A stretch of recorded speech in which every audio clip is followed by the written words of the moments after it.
ربنا شاء ان الزمالك يكسب بطولة السوبر الافريقي عشان يوصل للناس كلها رسالة مهمة جدا.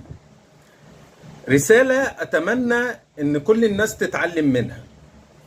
واحد زي ناصر منسي كان من اكتر اللعيبة المنبوذة في نادي الزمالك، سواء من جماهير الزمالك او من جماهير الاهلي. انا بنفسي كنت بسمع ناس بيقولوا ده ملهوش في الكورة، ده بص هنا عمل ايه، وفيديوهات كتير جدا كانت بتنتقد الراجل ده.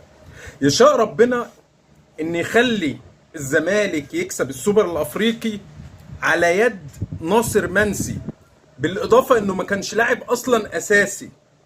ربنا ما بيعملش حاجة وحشة، ناصر منسي أكيد بيعمل حاجة كويسة في حياته علشان ربنا يكافئه المكافأة الجميلة دي. فصدقني اعمل حلو في دنيتك عشان ربنا يبارك لك ويكرمك.